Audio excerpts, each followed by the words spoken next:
we are so proud of is our logo says serving San Diego's African and African American communities. And if you follow the Voice and Viewpoint, each month you will see a salute to the anniversary independence of an African nation as we cover all of the nations on the continent in terms of uh, opportunity and an effort to bring us together in a healing fashion so that we can interact. So, Dr. Thompson, good evening and glad you're here. Thank you, Dr. Warren. Again, as you know, anytime that you start a new platform, you have little glitches. We just worked out the glitches. So for those of you guys that said couldn't hear you, I believe now that we should be on the same page and we should be ready to rock and roll with it. Lots is going on. Lots is going on in and around the nation. Let's start off. Can we start off a little bit with the war? Well, before we do that, would you tell the people the number of platforms we're on now? Because that's awesome in terms of where they can reach us. Well, now we're now broadcasting live and simulcasting to God Radio 1 Facebook page, Voice and Viewpoint Facebook page. We're on LinkedIn on Dr. Thompson's page. We are on YouTube on God Radio 1, and we're now on Instagram on God Radio 1. All right. And we're also on our website. And our phone numbers are there. If you want to call in with a comment or a question, you can do so at 858-251-6111, or you can go to the internet and go to godradio1.com.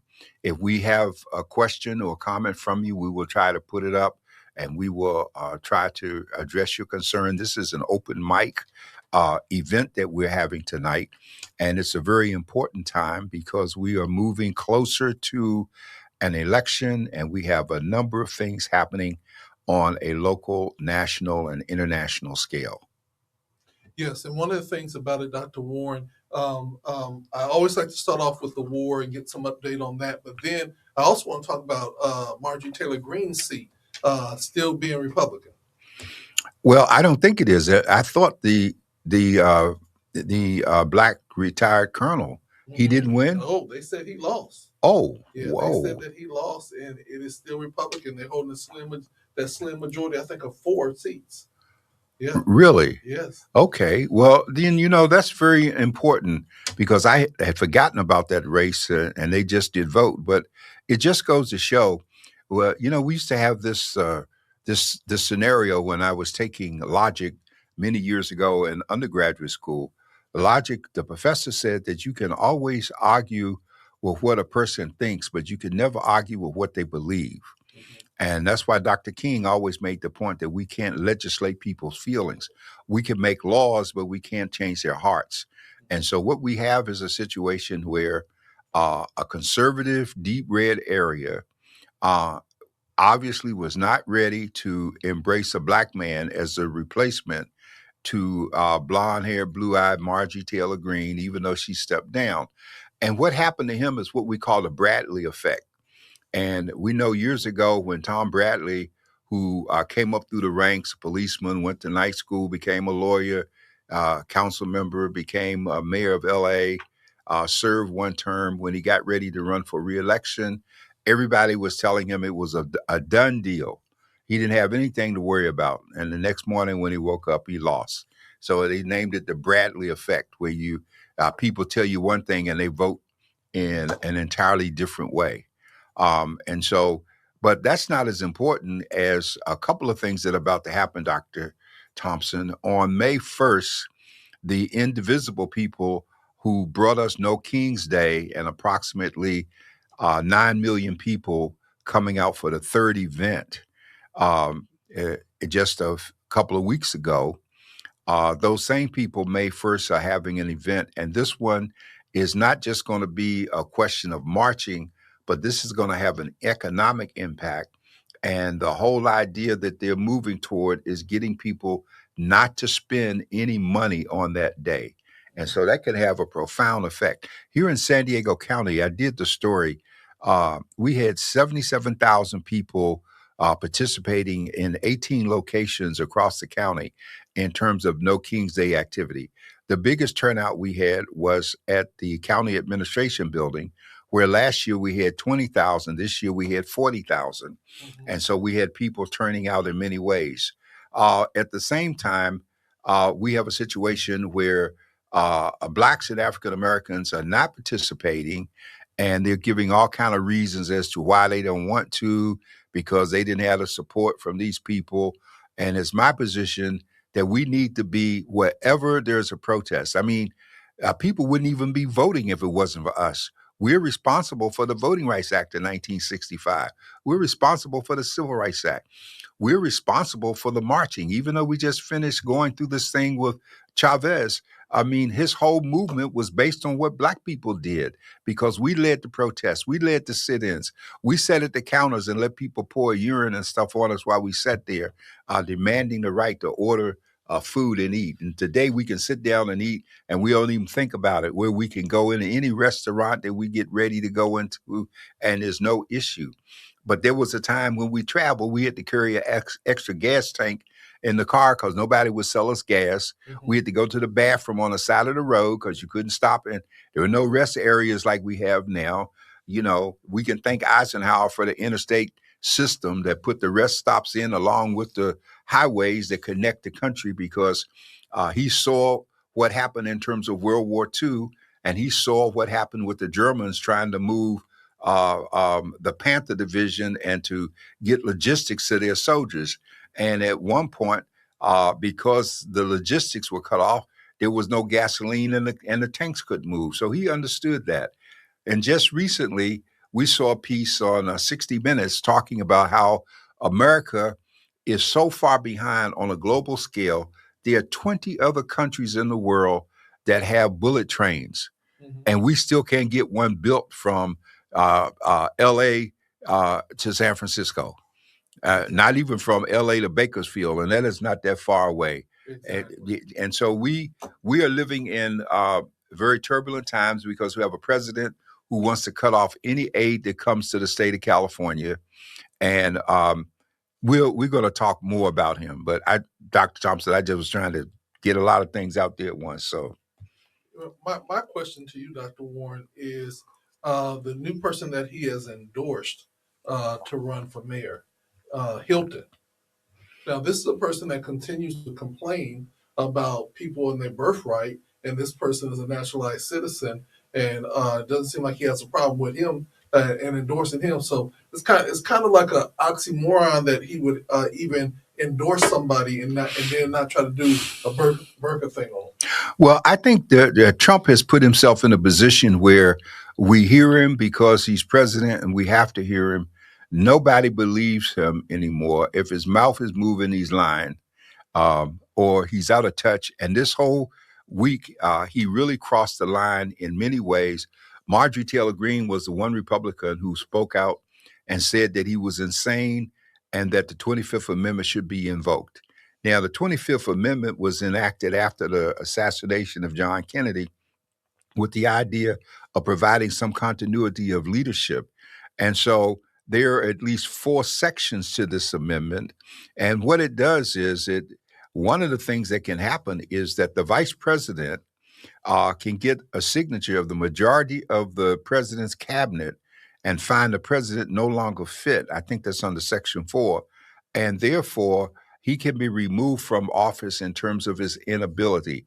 It doesn't have to be just physical, it can be mental. Mm-hmm. Under Section 1, we've seen transfer of power about 3 different times. Whenever the president said some surgery, or no matter how mild or whatever, the power was transferred to the vice president during that time.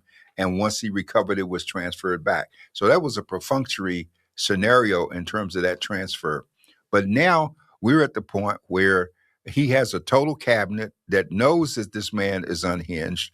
There's a question here. You have the chairman of the Joint Chiefs of Staff, 4 generals over all the armed services.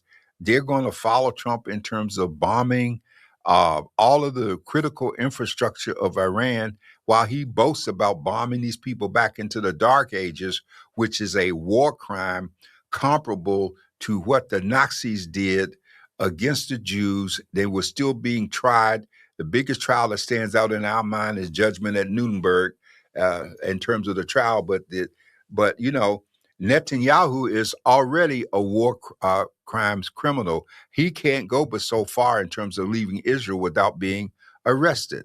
And the International Criminal Court at The Hague is the one that's declared him a war criminal. And so America is a very interesting country because we have a veto power in the United Nations. We're the one country that has refused to vote in support of human rights. And we're one of the biggest perpetrators in terms of violating human rights. And so we got a lot of stuff going on in this country. Let us not forget that when Hitler decided to move on Germany, he used America as the role model and playbook. So he didn't just wake up and start killing Jews on his own. And if you go back in time, you got the Oklahoma, Rosewood, all of these places where there were these race riots and the murder of black people whole scale and the suppression of it, like in Oklahoma, like in Rosewood, where they just felt it was okay to kill us whenever they felt like it. And this is important that we think about this today, folks, and be mindful that people have not stopped this campaign. Jim Crow is no longer wearing a white sheet and coveralls. He's now in a three-piece suit with a briefcase, and he sits on the Supreme Court with his brothers. And so let us not get comfortable. Well, let me ask you a question, Dr. Warren. I use the word Black Republicans. Now, we have Democrats, Black Democrats, we have Black Republicans. My question is, how do you feel, or how do you think that you could still be Republican with the chaos that and the hatred that's being spewed against Black people by the president and the vice president and everybody else? And I have to say that because things are really funny for me, because Pam Bondi, she tried to come out strong. She was just as mean and evil as she could be. And when she made that one critical mistake, he said bye bye. And he's getting rid of people left and right. No loyalty. You do his bidding, but no loyalty. But as Black people, how can we have Black Republicans still stand with him and not see any error in his ways? Well, you know what? The problem with what you're dealing with, Dr. Thompson, is you're trying to bring logic to an illogical scenario. All right. There are people in my family who support Donald Trump and will argue on behalf of Donald Trump. And my position is to hold very few conversations with them. It's the waste of airtime in terms of it. Uh, Even in a recent poll that was done in California, where they talked about the power of women voting, and the poll showed that there was a likelihood of Black men voting Republican more than Democratic.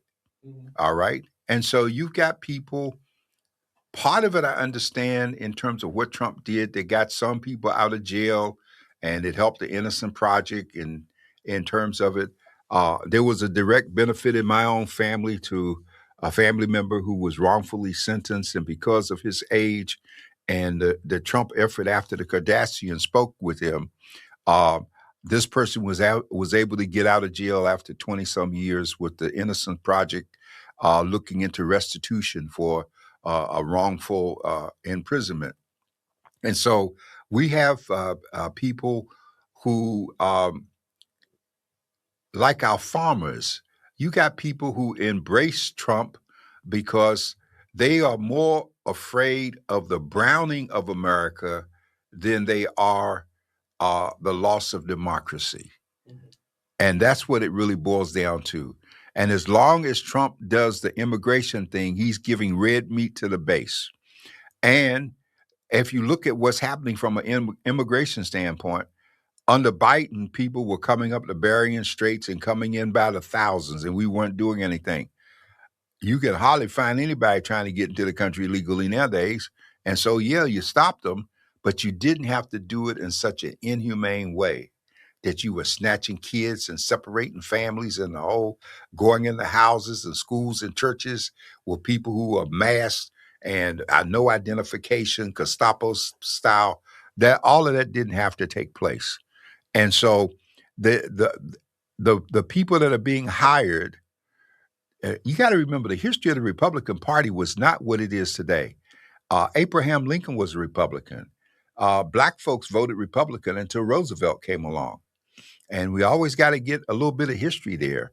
And then from that standpoint of a chicken in a pot and the Conservation Corps and all of the things that he brought to help rescue America from the Depression, people changed. They changed parties. Before the Republicans became as strong as they are, we had the Southern Dixiecrats. Well, the Southern Dixiecrats were Democrats that still leaned to the Republican ideology.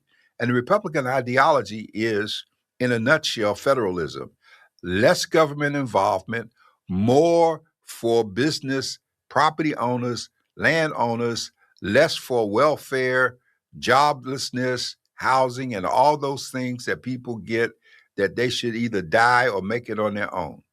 And so that's how we got to where we are now in terms of this issue. And we have Republicans who are paying a price because the fertilizer's up because of the Bering Straits, and now they're complaining. The farmers are complaining. They're importing beef. Now you're complaining about what's being done, but you voted for him in terms of this whole scenario. And so that's the twist, that people are willing to see folks suffer as long as they think that what Trump is saying and doing is going to hold the base. And so now Iran is bringing a whole different, two things have changed: Epstein and Iran. So let me ask you this question, Dr. Warren. And I want to encourage everybody, if you're on the GOD Radio app, you can actually email stuff in, or you can jump onto Facebook, or YouTube, or even Instagram, or even LinkedIn.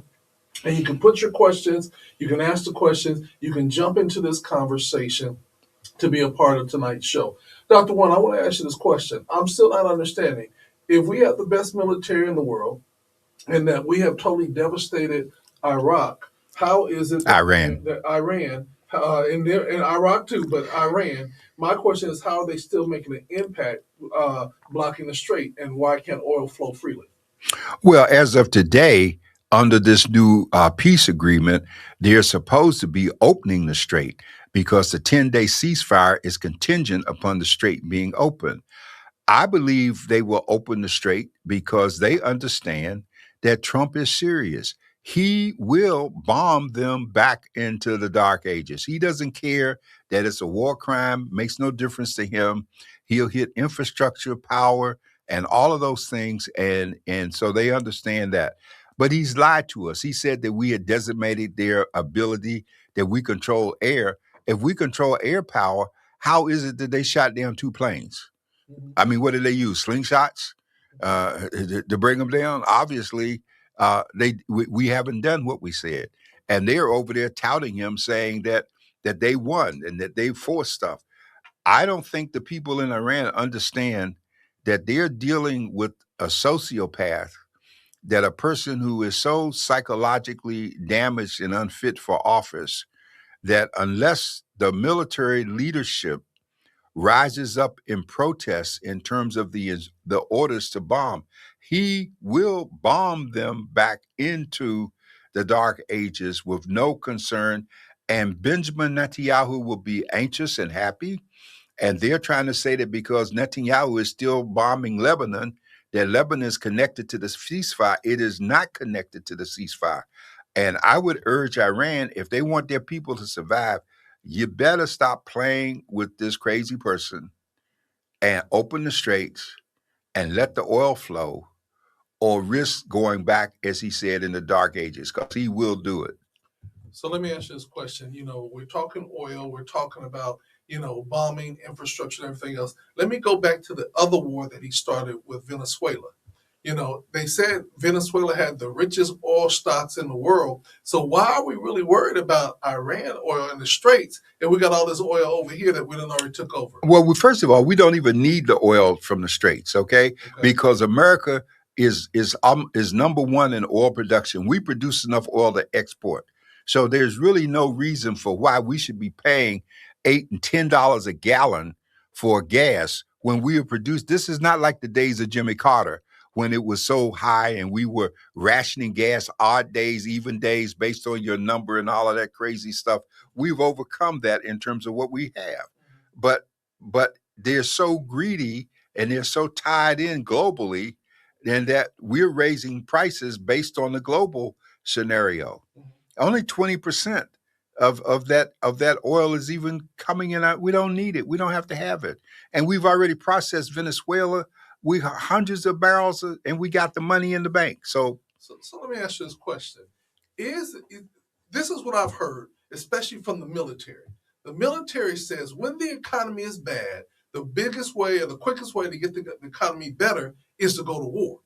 And so it seems like Donald Trump feels like we just have war with everybody. So we spend a lot of money and then we'll make a lot of money, because I believe that the oil giants are making a killing right now, even though they know they don't have to. Well, they are making a killing anytime the price of oil exceeds $100 a barrel. The whole idea of oil being at an acceptable level, it could be between 50 and 75 or $80 a barrel. But now we're over $100 a barrel with this situation going on, and so they are making a killing, and the money is there. The point that you just raised about the war is a very historically significant fact. War has always been a means of helping an economy out of distress, because when you gear up the war mechanism and all of the things that go into supporting it, you create jobs in the whole bit. That was one of the driving forces in terms of using blacks and using women during World War II. We've all heard the story of Rosie the Riveter, where they had to get them, they got in the factories and they helped make the planes and the whole bit, and they needed to use everybody because of what we were going through. Well, we don't have that mentality anymore. In those days, we had war bonds when we were growing up, or when I was growing up, we had savings bonds. We used to have the stamps that we put in the little books. And when you got $25 worth, you can convert the book to a bond, and you could hold on to the bond, and you could make some money, and the bonds were negotiable and all. But kids, they don't know nothing about no bonds today. All we do is give them a credit card, a debit card, tell them go spend. Don't worry about how it's going to work out. And all of that is war does not reach the American people as it did in World War II or Vietnam, when we saw it every day. I mean, at one point during the Vietnam War, we were losing over 200 troops a week. And the biggest business was body bags. And even when they want to wind the war down, if you really want to study war from a global history thing, go look up the Rothschild family. And the Rothschilds have been the money powers behind every war in the world in the past 300-400 years. Okay. And so people are making monies in ways we don't even think about. And we're the pieces on the board. Yeah. And one of our listeners, David, said, this is to appease our allies, nothing more than that. So a lot of the things that we're in, a lot of people feel like we didn't even have to be in there, but we wanted to make Israel happy and Netanyahu, and that's why we're involved with this. Well, it wasn't just a matter of making Israel happy. Netanyahu, as soon as there's no war, he's going to go to jail, because they got the stuff waiting for him. And he kind of reminds you of Rome with Caesar. As long as Caesar could find a war, then he could declare himself dictator. And while he was dictator, in terms of the war, the Senate couldn't do anything about him. Now, Netanyahu, that's why he's bombing Lebanon, and he's reaching out in every direction. Trump, he probably made Trump guarantee that when they finish, they're going to clear Gaza out so that it no longer will be a parking lot, and he's going to let Trump build that big hotel there right on the seashore. And so that's the payoff for him. Trump does not do anything that he's not getting a pay benefit from. Okay, and his son has been over there doing multi-billion-dollar contracts all over the Middle East. And so, and with no shame. Forget the emolument clause. That's why he took the airplane as a gift. I mean, it says, give me whatever you want to. The Bitcoin thing, all of that is a violation of currency laws and the whole bit. But hey, the hell with it. I'm in charge. I'm going to do what I want to do, and nothing I can do about it. Well, and this is what I want to say, with the checks and balances, with the judicial and the legislature, and then the executive branches, this seems like right now the executive branch is controlling everything and everybody's a puppet and everybody seems to be running scared. And I'm not understanding for all these people, because he's not the only one that got skeletons and bones against other people that he could pull out at any point. He has bones too. I'm just concerned that it just seems like only they're scared, but he's not scared at all. This man is a loose cannon. He's the most derogatory, inflammatory, vulgar president I believe we've ever had. Now, they might have had a whole bunch of presidents that cuss, but not in public. This man not only curses and uses profanity, but he writes it down so that we can all see that it comes from him.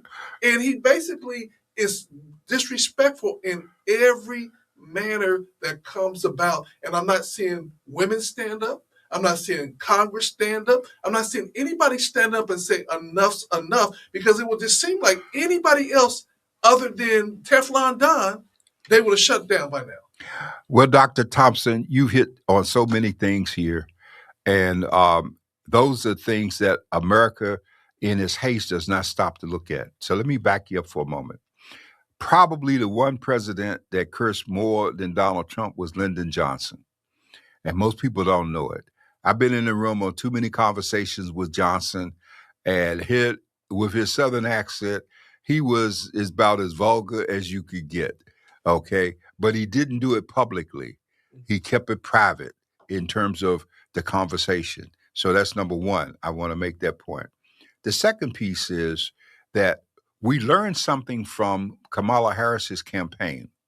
She reached out to women, and women of all color had a chance to put a woman in the White House. But white women betrayed her in the sense that they voted with white men, and white women, through their voting record, showed that we don't care about equality and advancement. We are white first, and we're losing ground, and we're going to vote white before we vote anything else. Mm-hmm. And history is replete. And this is not a racist statement for people who want to call me racist. It's not racist. It's a historical fact that if you watch, we have a lot of old movies that carry CO in terms of the category for the movie. And CO stands for culturally outdated. So they know that the offensive things in there, like Gone with the Wind, the mammy screaming and the whole bit, and the black people shuffling and scratching their head and the whole thing. They warn you that it's culturally outdated. Or the Native Americans, where they circle the wagons and they shooting the Indians like they're, pieces on a shelf in a shooting gallery. Every time they shoot one, he and the horse both fall down. And sometimes they shoot one time and 3 Indians fall. So it's all that stuff is going on at one time. And so these people are threatened. It took Frances Cress Welsing to help really bring this home, and the ISIS papers and the whole thing that she wrote. Because if you look at it, what happens? There is a fear in terms of the Caucasian race on the planet that it is about to become extinguished. And it's about to be extinguished because of the intermarriage of the women in that race with people of color from other races. Okay? This is not a racist observation, folks.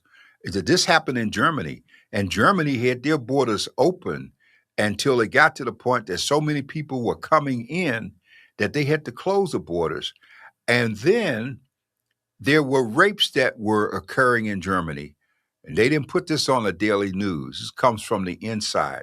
And what was happening is Muslim men were grabbing German women on the street with the statement being made that your son is going to be named Mustafa. And so the whole idea is we're going to impregnate as many of you as we can, and you all will no longer exist. I know this sounds wild, folks, but there are people who think this way. Now, in another life, I was an artist, and I painted, and I had a color wheel, and I mixed colors and oils for the various things that I was painting. And I'm going to tell you something about color. You have white color on there. You have a black, you got a red, you got magenta, you got all these different colors. You can take a dab of white paint and drop it in the black paint, and it's still black. Mm-hmm. Doesn't help at all. You can take a dab of black paint and drop it in the white paint, and it becomes gray.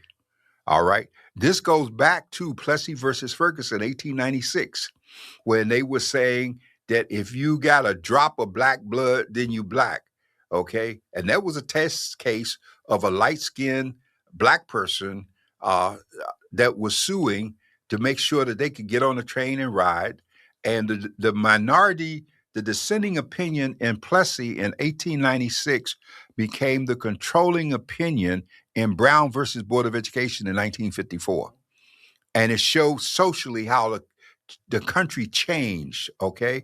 And one of the reasons that Brown passed was because Thurgood Marshall and them went south, and they took with them a black psychologist named Kenneth Clark, and they did the baby experiment where they found black kids, little black girls, and they had a black doll and a white doll. And they put the dolls in front of the girls and said, pick one. And invariably, they picked the white doll because white was what they were used to seeing. In those days, we had Montgomery Ward, Western Auto, Sears. We had these catalogs. And in these catalogs, especially in the lingerie sections of the catalogs, we had the women who modeled the clothes, they were all white. And so there was this subtle suggestion then that anything that wasn't white was right. And so we've gone through a full circle. The difference today, as opposed to 1965, with the whole civil rights movement, is that in those days, equality and the 14th Amendment was all about what was morally right and consciousness, and there was a God element involved. There were people of prayer, like King leading them in prayer before they marched across the Pettus Bridge, okay? Those were things that were important that happened. Today, we don't have that. Today, we LGBTQ and we everything else, and we could care less. Today, people take an oath of office, and the question is, am I going to use the Quran or am I going to use the Bible? No longer can we just automatically hold the Bible up in front of everybody and think they don't believe in it. Okay? And so these are important pieces that I'm giving out here that you probably, maybe you didn't think about, but they are very, very real. You know, and that's the biggest thing I think in this time, in this season, is that we're now going to have some real conversations. I have a brother on here now. He says, we have Bill Clinton to thank for today's media/corporate climate. Real journalism, as we know it, no longer exists. And I would say that real journalism no longer exists in the sense of the freedom of the press, but we do have our trusted messengers, which are our black press. And our black presses continue to put out truth, and they're the trusted messengers that we have to continue to support. But there's an attack on the black press right now. And Dr. Warren, could you talk a little bit more about that? Well, yeah, but that's a very important observation. And I disagree that real journalism doesn't exist because for 199 years, since 1827, we have had the black press and we have operated almost like the bumblebee. We didn't have the department stores, car dealerships, grocery stores at a time that all of them were running ads every week in mainstream papers and they were making tons of money. And we found a way to survive, to get a paper printed and to put it out to tell the truth. You know, when you go back to like when the Brotherhood of Sleeping Car Workers was organized and you had the Chicago Defender and Jet and all of those publications coming out of Chicago because Chicago was a center of the black migration because of how the trains came into there and there was the cattle processing. And so that's where the ghetto, the slums, the high rises were built to house the people that came to work there. But the paper was carried by the trains and they were dropped and people read and they believed it because we were all black. That's the difference. Today, you know, we say all skin is not kin. Yeah. That people look like us, they're born like us in this country, but they don't consider themselves us. They consider themselves above us, better than us, elitists, and the whole bit. I call them homogenized and pasteurized, rather than raw milk, and how they function. And so the black press is still the messenger today, but there's an effort to extinguish us by having corporate America withhold advertising dollars as if everybody in America is on the internet. 50% of America is not on the internet. We're still reading print paper. And if we weren't still reading print paper, Jeff Bezos, even though he gutted the Washington Post, all these billionaires who bought newspapers, they wouldn't be doing them. All these people who are buying up papers and stripping them in terms of local coverage are doing it because they don't want accountability. They don't want investigative journalism. And so we're still covering stories and we're still writing, but our community is not supporting us as it did in the past. So many of you have opted for social media. You don't read anything, and young people, many of you can't even write your name anymore because they've outlawed cursor. So you don't. So you got to print everything, and you think that the reduced alphabet that you use for texting represents the English language, and it does not. And this is all by design in terms of what's taking place. We need to come on back home. We need to come back to prayer. We need to come back. Even in San Diego, there were times that we covered major stories of issues that were affecting people. Discrimination still takes place. Okay? Black people are still the object of the most hated group in the state of California. Even after they've done away with the Asian hate group and the Latino and all that, we are still at top of the food chain in terms of people hating us. And we're acting like we're not even affected. And some of our hatred are coming from some of our African brothers and sisters who are here by the grace of God and have decided that they're more important than we are. Don't want to have anything to do with us, don't want to interact. You don't understand. No matter how much you try to, I call it like it is. In so many instances, you're just a nigga with an accent. And that's real. And so when we wake up and start understanding that we are all in the same boat, we need to reach out and start working with each other and stop trying to be a collection of individuals when individuals get killed and people who work together have a chance to survive. Yeah, and I think that that's one of the biggest things is that it's so easy to try to divide us versus us consistently working together. And then sometimes people will say, well, they believe again, like the water is colder other places, the information is better, and we literally have to come and say, no, we're going to do it with excellence. And I use that as an example because even though we have over 100,000 people that listen in over 71 countries, we are still consistently every single day saying, how do we get better? How do we impact more? What can we bring on for people? So it's like for us as African American, as Black people, we never are satisfied. We look at the Voice and Viewpoint. I remember when the Voice and Viewpoint on production day was back there cutting articles up and typing things up and pasting it together to get it ready for press. And it was black and white. Now it's full color, it's digital, and not only are you in print, but you're also on social media. The paper is free digitally. There's so much that is happening. So it's not like we're in the dark ages. We're just using all of the mechanisms to continue to be the trusted message. Well, it's important that you say that, Dr. Thompson, because I check with my other 200 and some papers around the country, and I seem to be one of the few papers that we have a full-time analytical person who every day tells me who read which articles, what pictures they looked at, what page they stayed on, how long they stayed on, what countries are watching our paper. At one time, China was following us so on the internet, I had to make sure the firewall was straight. We got people in Indonesia, and Norway, and UK, and South America, the Philippines, and all over the planet. And maybe they're just people who came from San Diego, but still read us based on this having been a military town. But people are following us on a global scale. In many countries are they following us, all through Africa. And even in print, we were always covering African nations and the things happening in the country, especially places like the Sudan with the struggles that are there, or the conflict with Eritrea and Ethiopia, and Here we got India and Pakistan, which we're ignoring, but it's important because they both are nuclear. All right. And so we got all of these pieces on the board that are moving, and we're acting like we don't have to pay attention. And we do need to pay attention. We need to be concerned with what's going on. Mm-hmm. Well, one of the things that I'm gonna put this comment up. David said, "You want to confuse a teenager? Stick them with a rotary phone."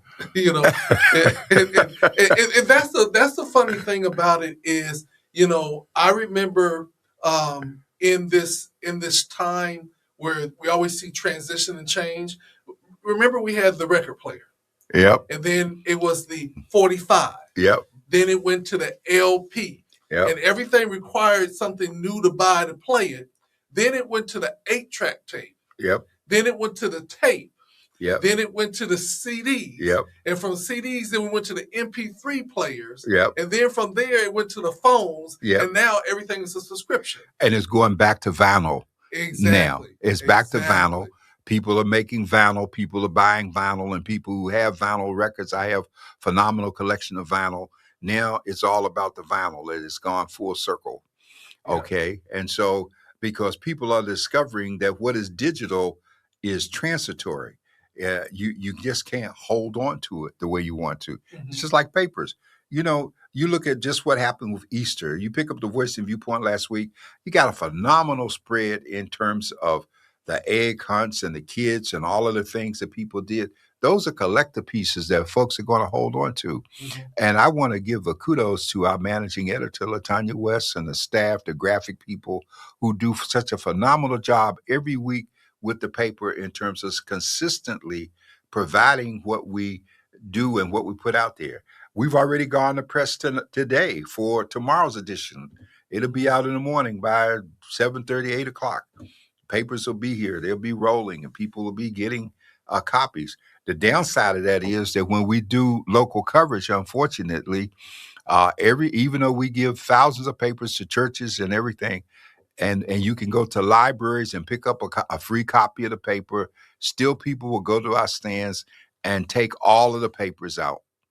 And then we are losing because we need you to pay for those papers in those stands.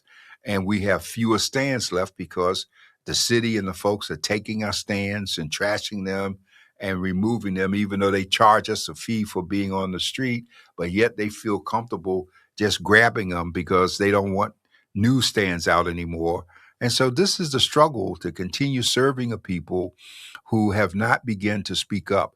At the height of the whole stand thing before the internet came, you found the Latino papers in locations next to the Union Tribune when we couldn't get a newsstand out.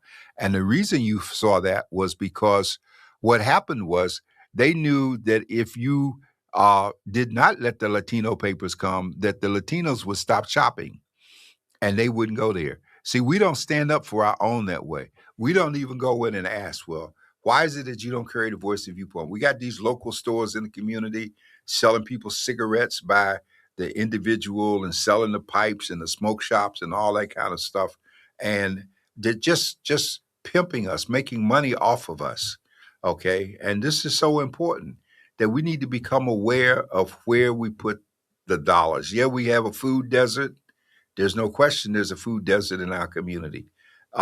But that doesn't mean that we give up. Yes, and that's the one thing about it, Dr. Warren. We can't give up during this time in this season. We can't afford to give up. We have to continue to fight and continue to keep the messages out there. I know a lot of people are like saying he keeps on looking down and everything like that. We're perfectionists, and right. while we're online, we're still tweaking the system because we want you to see how serious we are about this. I enjoy, Dr. Warren, at this point when you get ready to make that personal appeal, that we can just have you on the screen by yourself and for people to see it. But here's the biggest thing. We're going to be pushing the envelope moving forward. We have an election. This is a pivotal year in our country. Yes, it is. And so we must get out to vote. We must be engaged. We cannot sit back. We cannot let people out protest, That's true. out march us. We are going to literally have to get active. And that doesn't mean that we're going to see eye to eye. But we must get active in this season because what they say, a closed mouth don't get fed. And there's been a lot of us with our mouths closed. We have this philosophy that is us for and no more. But what we're finding out is in the end, Dr. Warren, if it's just us for and no more, we will find ourselves by ourselves and not having any support. And they will come for us individually and collectively. And before we know it, we'll say, how did we get here? Well, this is very true, Dr. Thompson. And, we're still trying to get people registered. We still have people that don't want to vote. And, thanks to Dr. Weber, you could still be out of jail and you can vote. If you're not in a federal penitentiary, you can vote. If you're homeless, you can vote. All right. And even with us, I mean, each election cycle, Voice and Viewpoint spends more money in terms of putting pages in the paper. They carry all of the polling places and drop boxes and hours of operation. We spend thousands of dollars in terms of print to do that when the county register of voters, based on the way people operate, will just do a quarter-page ad with us for 4 weeks. And that doesn't even scratch the surface in terms of the amount of money we spend just to make sure that we try to get as many people registered and get people to vote as possible. But a decision has been made that we're not important. If we were more important and we voted in larger numbers, they would spend more. You are left out and marginalized. I'm marginalized. And if you look at every ad that you see on television, the television stations are having Christmas, going to the bank, and you got people running for office who are spending millions on television, but they don't want to spend any money with us in terms of trying to reach you. They're going to do some direct mails. They're going to do some real colorful slates. They're going to put the people down that they want you to vote for. And I told you an editorial 2 weeks ago, and you can go online and read my editorials, that you should not be voting slates. You should be voting for your own interests and individuals. Because everybody is on a slate does not deserve to occupy the office that they're seeking to hold. And we're working toward establishing a candidates night that we're going to have a Voice and Viewpoint. We're talking with NAACP, BAPAC, and the organizations in terms of a collective thing. And we have a tentative date coming up that we're going to do that. And we need to get out and get involved. If you have friends, relatives, and people living in the other 3 districts that are up for election this year, 2, 4, 6, and 8, you need to know who's running, because even if we elected a chosen candidate out of the 4th district, that's only one person when you need 5 to get anything done. And so we need friends across the aisle. We need to know who's running in 8, which is right next door to us. We need to know what's going to happen in 9, which is right adjacent to us. We need to be about these situations, even though 9 is an odd number and is not on the ballot. But we need to be concerned, okay? Who's running in 2, okay? Who's running in 6, okay? And let's not wait until the Sunday before the election and let people come to church and smile at you, and then you're supposed to go to the polls on Tuesday and vote them. Well, they came to my church. So what? The devil comes to your church every time the door's open. Are you voting for him? Now, Dr. Warren, I think the thing that we want to say to everybody is Black people are not just focused in on the 4th district. We live all over the entire city and county of San Diego, and we must be actively involved because, again, the 4th district is just one geographical area, but we represent the entire city of San Diego. And when we speak up and when we stand up, managing editors say we do need to see eye to eye on voting. And I'm like saying, get out the vote. Yes, we need to see eye to eye. Who you vote for, we might not see eye to eye on. But at the end of the day, the reality is if you get out and vote and you are engaged, then at least your voice is being heard. And we should not just be going to the popular candidate. Because right now, if you were looking at the governor's candidate, there's only one candidate that's running. The one that got all that money, you know what I'm saying? And he is literally flooding the airways. I literally see, before I come into the morning show, I literally see that ad 20 times Well, before you I know get in. what? But the history has shown that that doesn't work. Yeah. Okay. What was her name? Whitaker or Whitmill or whatever. There was a billionaire woman who ran about 10, 15 years ago, and she spent money the same way, and she didn't get elected. She didn't make it in terms of the finish line. And so we need to understand that the county election is at hand. Congressional seats are up. Darrell Issa pulled out. He's not running, so East County is there. But Marnie Wolfoff is running as a Democrat. We had Proposition 50, which was supposed to free up the possibility in the redistricting of more Democratic seats because we have 52 seats in Congress and 12 of those were Republican. And we are trying to get more Democrats elected to offset what happened in Texas, where they redrew the districts to put 5 more Republicans in, and the Republicans control the governor's office and the House and Senate. So Democrats don't have any power in Texas in terms of it. So we need to be looking at who we elect. We need to be trying to get some Democrats in the seat so that we can regain control of the House, which will allow us to impeach Trump and Vance and Hessett and all those people. We can find a nice, comfortable cell for them, and we can remove them from office. So that's why Trump, and let me just say for the record, Trump does not have the power. I don't care how many executive orders he writes, he does not have the power to create a national election. The election is not in his hands in any way. He can try, but it's illegal. And if the Supreme Court goes for it, they ought to be impeached and removed. And they can be impeached. All we need is to get control of the House and the Senate, and we can bring a turnaround. And let's remember there are 8 black women running for Senate seats across this country. And right now, the Senate is tied. People are retiring, they're resigning, they're running for cover. And we have a very good chance. It's estimated we should pick up about 35, a minimum of 35 House seats. And we were only about 6 seats off. So it's coming, and he sees the storm coming, and he's scared. So let me ask you a question, because some people say that Jasmine Crockett won, and I thought that she did not win. Can you give me an update on that one? Because I thought she didn't win. Well, Jasmine Crockett lost the primary in the race that she was running in the redistricting, but and that was a new district, and I think she was also on the ballot later in the old district. Okay. Okay, so I haven't kept up with how that balanced out, but that's why people are probably confused, just like Al Green in Texas as well. They were both victims of the gerrymandering, which is the redrawing of districts, which should only take place constitutionally every 10 years after a census. But because of Texas, we did a special proposition, and other states are doing so to change that rule so that for at least this election, for the midterm, it's altered. And after the midterm, it's supposed to go back to the system that we have where we had a collection of commissioners to actually handle the redistricting to try to take the politics out of it.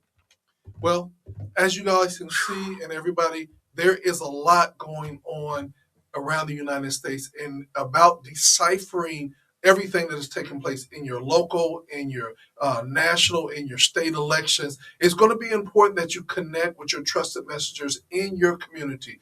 Right here, if you say, well, I don't really have a black newspaper, I really don't have a trusted messenger. Well, we at GOD Radio are willing to be your trusted messenger. The San Diego Voice and Viewpoint for over 60 years has been a trusted messenger. And right now, we actually have, is it the president or the chairman of the board? Which one is it, Dr. Oh, I'm chairman of the board of directors of the National Newspaper Publishers Association, which is 230 some black media outlets in the country.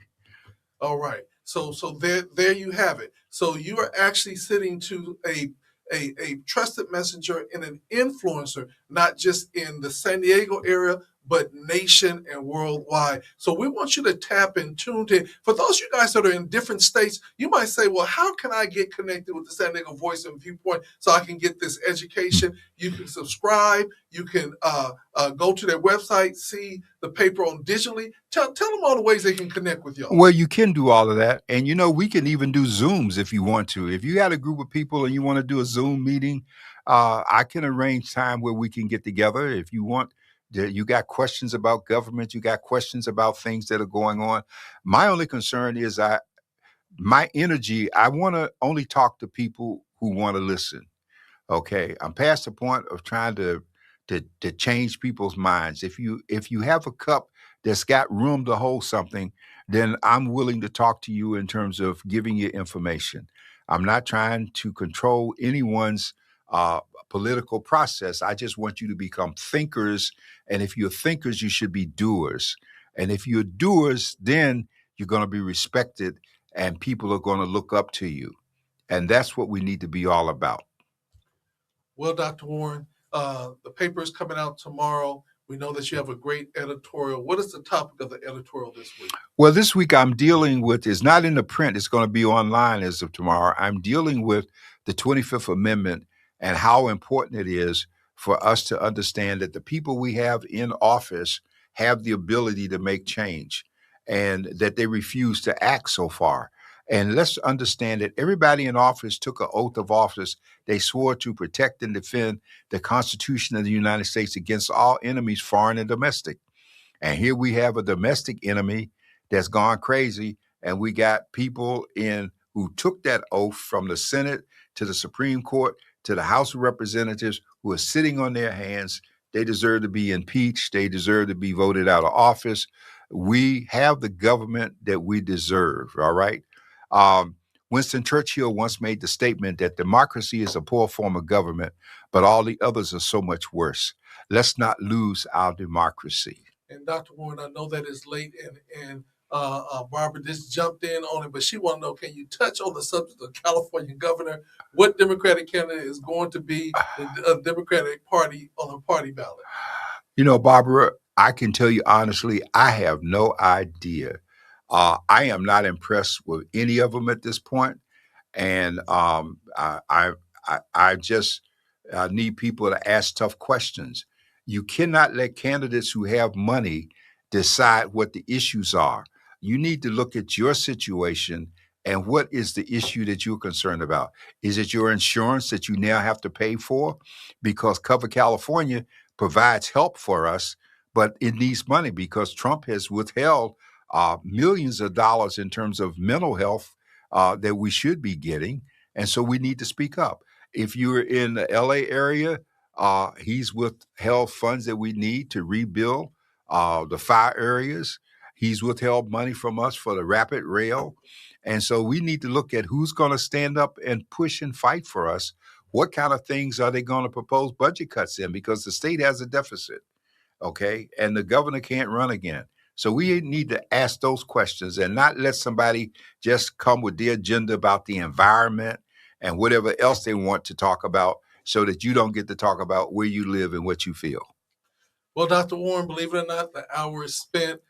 From the desk of the editor, y'all keep on staying tuned. We're going to have some special guests that are going to blow you off, blow your mind. So keep staying tuned. Check out the San Diego Voice and Viewpoint new edition, new issue comes out this tomorrow morning. And again, continue to tune into GOD Radio 1. We are part of your trusted messenger. Thank you, Dr. Warren, for another great show. And thank you, Dr. Thompson. Y'all be blessed.